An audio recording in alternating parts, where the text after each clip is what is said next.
poke some money. Let's book it with the midweek playoff action, and we are going to start in Los Angeles with El Trafico on Thursday night. LAFC against the LA Galaxy. Herc, who you taking? I'm taking the LA Galaxy. I know it's at Bank of California. Listen to this bet. If the LA Galaxy win and both teams score, it's plus 550. Plus 550. Look at the record right now, okay? The LA Galaxy have lost once in the last 12. LAFC, I know it says they lost 5 times in the last 12 or 11, but they've lost 5 times in the last 9. They are not the same team. And that game they beat DC United, it started there. Right after that, because that was an abysmal performance, they started getting smacked around by teams like San Jose, teams like Houston, teams they should have never even been in contention to actually have a shot of losing against. They would. While the Galaxy and Ricky Puig, who many of you say would be a failure in this league, have racked up the wins. An impressive fashion. 24 goals scored in that span by the LA Galaxy.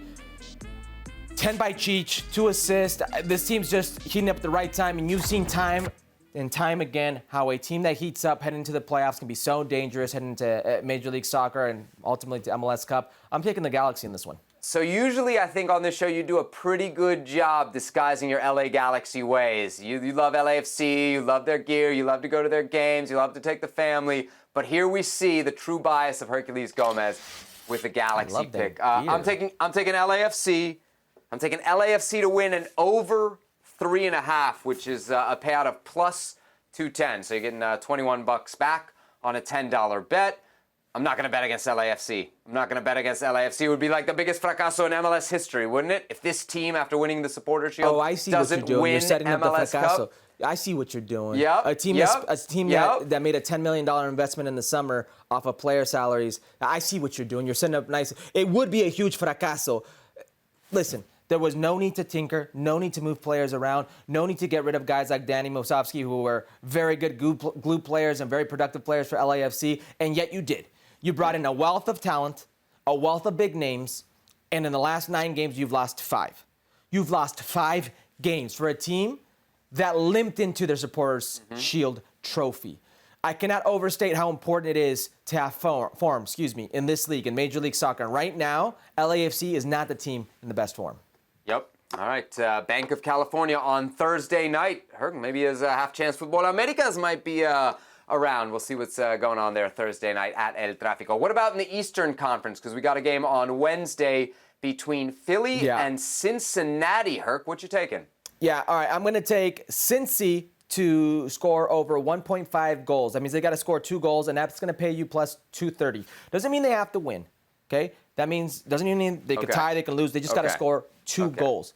When you look at Cincinnati, a team that's only lost, by the way, once in the last 14 games, with 2 players at 18-plus goals apiece, a team that's so good right now, in great form, playing against another team in great form, who's also a high-scoring team, it's going to be an open affair. I don't know if Cincy's going to win. I think they've already won getting this far. I think the onus and the pressure is on Philly. Philly is clearly the better team, and they've been the better team, even though in 2 games in the regular season, they tied 1-1 against Cincy, and they lost 3-1. Brandon Vasquez, a goal in both games. All I'm saying is Cincy does not go home with the goose egg. They go home with 2 goals.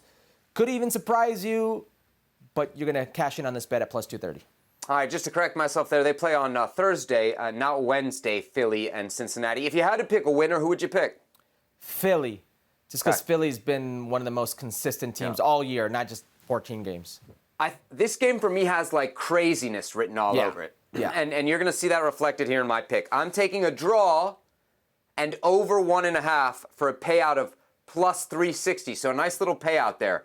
The reason that I'm going with a draw here, right, is there's so many connections. I think you mentioned them a little bit earlier in this segment. These teams are going to know each other really well, it's right? True. Chris Albright, who built FC Cincinnati, or who's the general manager now, has been the sporting director for the last 4 or 5 years with the Philadelphia Union. Pat Noonan, Jim Curtin's like long time assistant, right, with the Philadelphia Union. Was there.